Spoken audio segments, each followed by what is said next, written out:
فئة معينة من متعلمي اللغة الإنجليزية هي اللي دايما بتحاول إنها تكتشف طريقة أفضل لتعلم اللغة الإنجليزية. هي دي دايما نفس الفئة اللي بتحاول تكرر نفس السؤال، أبدأ منين وأعمل إيه. وهي دي نفس الفئة اللي دايما بتقع فريسة لكورسات إنجليزي للأسف الشديد ملهاش لازمة، إلا إن هي بتضيع وقتهم.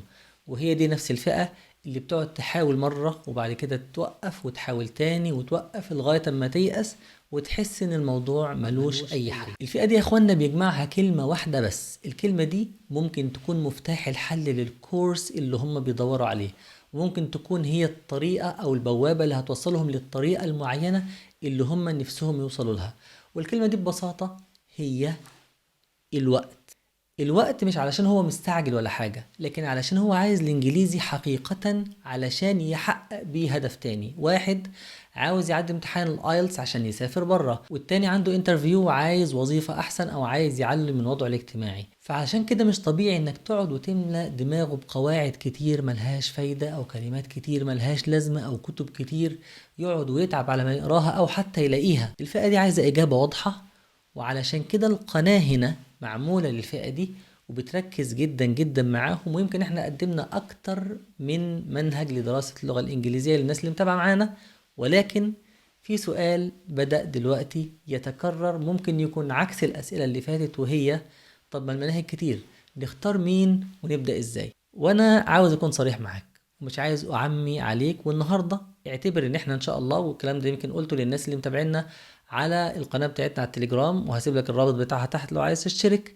اعتبر ان انا النهارده هدردش معاك شويه وهقول لك على تجربه خاصه او شيء معين كان بيحصل لي الفتره اللي فاتت، وممكن يساعدنا ان شاء الله في الفيديوهات اللي جايه على ان احنا نحدد نبدا ازاي وايه الخطه اللي فعلا هتكون مؤثره معاك. انا بعد ما تأملت السؤال ده كتير لقيت ان انا نفسي بسأله، ولقيت ان انا نفسي برضو الى الان مش مقتنع قوي بكل الكورسات اللي موجودة على الساحة اقتناع تام. في حاجات كويسة جدا طبعا، في حاجات رائعة، لكن الخلطة دايما ناقصة حاجة معينة. في حاجة معينة تحس انها لو اتوجدت الامور دي كلها هتوضح اكتر والطريقة هيبقى اسهل والناس كلها هتكون راضية ومبسوطة. هو ده يمكن النهاردة اللي انا عايز اكلمكم فيه، وعاوز ادردش شوية معاكم علشان نتكلم الكلام الجدي بعد كده. لكن الناس اللي متابعيني من فترة يا اخوانا والناس اللي مشتركين معانا في قناة التليجرام، عاوزكم لو سمحتوا تحاولوا تسمعوا الفيديو ده للآخر علشان انا طالب رأيكم في حاجة معينة هقولها في آخر الفيديو. وطبعا الحاجة دي ليها علاقة باللي هنتكلم عنه النهاردة. انا في الحقيقة يا اخوانا لقيت نفسي بدرس من فترة لا بأس بها، ولما باجي ادرس لقيت ان انا مش بدرس من منهج معين. بالعكس، انا بقالي فترة طويلة ببني في منهج خاص بيا، رغم يا اخوانا ان الاسهل بلا شك على اي مدرس والحاجة اللي هتوفر وقت اي مدرس بشكل اكبر بكتير انك تجيب منهج كامل وتبدأ مع الطالب من الصفر حتى انه يوصل ل100%. بلا شك ده اوفر بكتير جدا على اي مدرس. ولكن مع ذلك لقيت ان انا فعلا اي طالب بيجيلي ببدأ معاه من منهج خاص بيا انا. وبشكل او باخر عايز اقول لك ان من خلال كلامي عن المنهج دون ممكن بعد كده ده يبقى مقدمة لان احنا نفهم بعد كده نعمل ايه في اول طريقنا لتعلم اللغة الانجليزية. المنهج ده يا اخوانا انا بحب ان انا اسميه 001. والسبب في كده او الاسم ده رغم ان هو اسم غريب واظن محدش متعود يسمي منهج معين باسم 001، بس الفلسفة فيه او الرقم ده ممكن يشرح لك ايه الفلسفة بتاعة المنهج ده ببساطة. يعني ايه 001؟ زي ما قلت لك، اكتر حاجة بتؤرق الناس لما بتتعلم انها بتتعلم ومش بتلاقي فايدة للتعلم، بيلاقي ان هو وقته عمال بيضيع. فانا عاوز اوصل وقت التعلم ده لصفر. طيب ايه الحاجة اللي بتاخد وقت اكبر اثناء تعلم اللغة الانجليزية؟ بلا شك الكلمات والقواعد. فالصفر الاول خاص بان احنا نوصل وقت تعلم الكلمات لصفر، والصفر التاني خاص بان احنا نوصل وقت تعلم القواعد لصفر، والواحد الاخراني هي الحاجة الوحيدة المفترض انت كمتعلم للغة الانجليزية تضيع فيها وقتك كله، وهي دي الحاجة الوحيدة اللي الكورس ده مش بيحاول انه يختصر وقتها، بالعكس بيحاول ان هو يزود وقتها على قد ما نقدر. طيب يعني ايه نوصل وقت التعلم بتاع الكلمات لصفر؟ يعني معقول انا مش هقعد اذاكر كلمات خالص؟ طبعا ده يا اخوانا مستحيل، لان شئنا أم أبينا. التعلم عملية بتحتاج وقت. النبي صلى الله عليه وسلم قال إنما العلم بالتعلم. يعني إيه؟ يعني عشان تتعلم أي حاجة في الدنيا الوقت ده جزء من عملية التعلم. يستحيل إحنا ما احناش، أنت ما انتش فلاشة هنحطها في الكمبيوتر وننزل عليها شوية معلومات. أنت إنسان، والإنسان بيتعلم مع الوقت. لكن معناه إيه؟ إن أنا عاوز أخلي وقت التعلم صفر. الوقت اللي أنا عايز أخليه صفر في الحقيقة هو الوقت الضايع، انك انت ما تقعدش تحاول وتعمل حاجات في النهاية مش مفيدة ليك. واظن انا اتكلمت قبل كده، ولازم ترجع الفيديو ده علشان اكيد هيساعد في انك تفهم الفلسفة اللي انا عايز اقولها. ان اللغة الانجليزية كلماتها كلها مش على نفس درجة الاهمية، والعلماء بتوع الانجليزي جمعوا لنا اهم 3000 كلمة انت محتاجهم علشان تدرسهم وتتكلم انجليزي صح. فاي كلمة خارج ال 3000 كلمة دول هيكونوا تضييع حقيقي لوقتك. وللاسف الشديد يا اخوانا عايز اقول لك ان انا وانا قاعد قصادك دلوقتي حقيقه وانا صريح جدا معاكم ما اعرفش منهج واحد بس مراعي الموضوع ده. للاسف اغلب المناهج اللي موجوده معانا او حتى اللي انا برشحها لكم، والكلام ده يمكن قلته على افضل كورس سماع على الاطلاق اللي انا قلت لكم عليه قبل كده، واللي انا قعدت اتكلم عنه 3 فيديوهات كامله، ومتهيألي مفيش حاجه عندنا في القناه الا الان اتكلمنا عنها 3 فيديوهات كامله الا ده. افضل كورس سماع مشكلته ان من الدرس رقم 1، من الدرس الاول، في كلمات مش مفيدة، بل في كلمات انت ما بتستخدمهاش اصلا بالعربي، بل في حاجات كلمات مكتوبة بالانجليزي انت ما تعرفش معناها اصلا بالعربي. وارجع للفيديو ده لو انت عاوز تشوف وتأكد من الكلام، لان انا شرحت الكلام ده ووضحت شوية امثلة. فازاي لما اجي ابدا انا عايز اتعلم الاقي نفسي بتعلم كلمات انا عمري ما هستخدمها؟ طبعا هتنساها، هتبذل اولا وقت طويل جدا عشان تحفظها، وبعد كده بلا شك هتنساها. طب ليه هنساها؟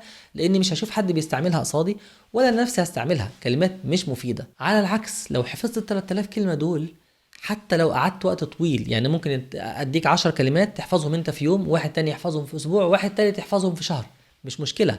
بس الثلاثه دول بيتحركوا. اللي يحفظهم في يوم بيتحرك بسرعه، واللي يحفظهم في اسبوع بيتحرك بسرعه متوسطه، واللي بيحفظهم في شهر بيتحرك بشكل بطيء. لكن في النهايه كلهم رايحين لنفس النقطه، كلهم بيتحركوا، كلهم في يوم من الايام هيوصلوا. الوقت المبذول في حفظ الكلمات ده بيكون اقل من غيره، لان هي كلمات معروفة وبتستخدم، ولانك انت هتضطر بعد كده انك انت تستخدمها. اضافة الى ذلك انك حتى لو نسيتها هتلاقي غيرك بيستخدمها، لان هي كلمات كامن خالص وكل الناس بيستخدموها. هتلاقي نفسك بتسمعها كتير فهتفتكرها برضو، فمذاكرتها اسهل، وتذكرها عند النسيان برضو اسهل. فانك تصرف وقتك في حفظ ال 3000 كلمة دول اسهل بكتير جدا جدا جدا من تضييع الوقت في كلمات ملهاش لازمه. يبقى هو ده اول صفه في المنهج ده، ان احنا واحنا بنشرح دروس واحنا بنذاكر دروس بنراعي ان دروسنا بتكون محتويه على ال 3000 كلمه بس. وهكذا مع الدروس، مع تتابع الدروس هتلاقي نفسك مره في مره في مره فعلا انت بتصرف وقتك في حاجه مفيده. انت فعلا بتحس نفسك بتتقدم، انت فعلا بتقول انا دلوقتي حفظت 1000 كلمه فاضل لي 2000. انت عارف انت فين، انت وصلت لفين، وانت عملت ايه، انجزت ايه، وانت فاضل لك قد ايه عشان توصل لوحدك من غير ما حد يقعد يشرح لك. ما انتش محتاج تقول انا فاضل لي قد ايه عشان احفظ، انا مستواي دلوقتي ايه، انا بعرف اتكلم ولا لا. انت لوحدك عارف طريقك. ونفس الكلام الصفر الثاني اللي هو المنهج اسمه 001. الصفر الثاني بتاع القواعد يا اخوانا في فيديوهات يوتيوب كتير، وانتوا اكيد عارفين الكلام ده اكتر مني، بتشرح قواعد يستحيل واحد لسه مبتدئ يستعملها اصلا، حتى متوسط احيانا. يعني الهدف بس او الحاجه الوحيده اللي بتشترك فيها جميع القواعد دي ان هي حلوه لذيذه، فيها كده تركايه ممكن نهزر فيها وممكن نعمل فيها وبتجيب فيوهات واللي بيعمل كده طبعا مش غلطان ان هو يقولها. لكن الانسان الطبيعي المفترض ان هو يبدا بالقاعده السهله وبالقواعد المستخدمه. والقواعد المستخدمه مثلا المستوى زي المستوى الاول حوالي 50 قاعده. وطبعا انت ممكن تتخض من رقم 50 تقول يا 50 كتير قوي. لا هو مش كتير قوي، هو بس القصه ان هي قواعد سهله مش صعبه يعني، وان اهم قواعد في ال50 دول حوالي 6. فالمفترض الترتيب المنطقي ان انا هدرس ال6 قواعد دول الاول، وبعد كده هدرس بقيه ال50 قاعده، علشان كل ما ادرس قاعده من القواعد ال50 اراجع على القواعد الستة الاولانيين لغايه ما يبقى الستة الاساسيين اللي هم العمدان بتوعات المستوى الاول يبقوا جوه قلبك وجوه عقلك متشاربهم تماما، بقوا حاجه من طبيعتك يستحيل تنساهم. اقصد لو احنا عملنا الصفر الاولاني والصفر الثاني، انت برضو انت بتدرس دايما هتحس نفسك انت بتتقدم. انا والله خلصت دلوقتي 10 قواعد وفاضل لي 40 قاعده مثلا، يعني طبعا الرقم مش دقيق دلوقتي، انا خلصت 40 وفاضل لي 10. انت نفسك حاسس نفسك بتتحرك لقدام، وعارف طريقك وواضح جدا بالنسبه لك، وفي نفس الوقت القواعد دي غصب عنك هتستعملها لان هي دي القواعد المستعمله. يبقى المنهج ده يا اخوانا بيحافظ على صفر تضييع وقت في الكلمات وصفر تضييع وقت في القواعد. هتاخد دروس محتويه على قواعد مناسبه ليك ومحتويه على كلمات مناسبه ليك. يتبقى رقم واحد الاخراني وهو الممارسه. الممارسه هي الحاجه الوحيده اللي مهما عملتها كتير انت ما بتضيعش وقتك. لو قعدت تتكلم مع نفسك قصاد نفسك كده في المرايه، تتكلم مع نفسك مفيش مشكله، وما تقلقش حتى لو المرايه ردت عليك ولا الدولاب رد عليك برضو ما تروحش للدكتور نفساني. اي حاجه، حتى لو مارست مع نفسك، لو مارست مع واحد صاحبك ما بيفهمش انجليزي وانتوا الاثنين قعدتوا تغلطوا مع بعض، لو مارست مع واحد نيتيف او مش نيتيف، غلطت ما غلطتش، طول ما انت بتتكلم طول ما ده خير وطول ما انت بتتقدم. هي دي الحاجه الوحيده اللي احنا عايزين نضيع فيها وقت، الحاجه الوحيده هي الممارسه. والحاجتين اللي عايزين نختصر فيهم شويه هما الكلمات والقواعد. وطبعا الكلام ده معاه يعني واحنا بنعمله هنكون بنراعي مهارات اللغة الإنجليزية الأربعة اللي هو التحدث والكتابة والقراءة والاستماع. ده يا اخوانا المنهج اللي بقالي أكتر من سنة عمال بأعد فيه، وأنا طبعا كنت بأعد فيه علشان يساعدني في التدريس وعلشان في نفس الوقت في النهاية عايز أسوق له وأبيعه. وهو ده بقى السؤال اللي أنا قلت يعني لحبايبنا اللي متابعينا من زمان واللي معانا على صفحة التليجرام. المنهج مشكلته الوحيدة ان انا كنت كاتبه لنفسي، ما كانش عندي ساعتها يعني الرفاهية الوقت ان انا اكتبه بشكل منظم تماما علشان حد غيري ياخده. حتى في بعض الناس عرض علي ان هو يشتريه وقلت له الكلام ده مش كامل اصلا. فلو حضراتكم عندكم اقتراح معين بدون ما يشغل وقتي واقدر ابذل المنهج ده حتى ولو مجانا، انا مستعد. لو حد عاوز حاجة زي كده يقول لي الاقتراح ده وان شاء الله هعمل عليه تصويت في صفحتنا على التليجرام. طبعا بس يكون اقتراح ما يكونش فيه اهدار لوقتي انا، وما يكونش برضو فيه يحسسني ان انا برمي حاجة في الشارع او برمي حاجة يعني برميها كده بحيث ان محدش او مش هحس ان الناس استفاد منها. يحاول كده يقول لنا اي اقتراح، ولو الاقتراح ده حسيت ان هو كويس ان شاء الله هنعمله مع بعض، ولو حسيت ان هو مش كويس يعني موضوع الصفر صفر واحد ده هنحيه جانبا. فما تقلقش يا غالي انا معاك، وهنفضل برضو في القناة على مهما حصل، هنفضل في طريقنا الأساسي وهو النصايح اللي هتوصلك لتعلم اللغة الإنجليزية والمناهج اللي أنا شايفها صالحة. وهنفضل دايما نقول في عيوب أي منهج هنتكلم عنه ومميزاته عشان تعرف عيوبه وتبعد عنها، وتعرف مميزاته وتحاول تستغلها أفضل استغلال. استنى يا أخوانا آرائكم تحت وتعليقاتكم، وزي ما قلت لكم حتى لو البذل ده هيبقى بشكل مجاني تماما إن شاء الله ما عنديش مانع، علشان يعني الناس اللي فعلا محتاجة تشوف طريقها ويعني تعيش حياتها او تحس ان هي بتتقدم في حياتها تستفيد ان شاء الله عز وجل. ربنا يجعلنا سبب يعني في فايدة الناس دي. وزي ما قلت لكم بس عشان انا يعني يهمني ده جدا انك تعرف انك ما تقولش عادي نزله، ان المنهج مش كامل. المنهج انا كاتبه لنفسي فانا عارف بعمل ايه وانا بدرس، فالمنهج مش كامل. تاني بقولها، انا عارف المفترض كنت انهي دلوقتي بس مضطر اكرر المعلومة دي تاني. وطبعا لو حد قال لي طب ما كملوا دي بقى هقول لك ان شاء الله بعد سنتين، لان انا باخد راحتي شويه في الحاجات دي، ولان انا بصراحه برضو مشغول في حاجات تانية.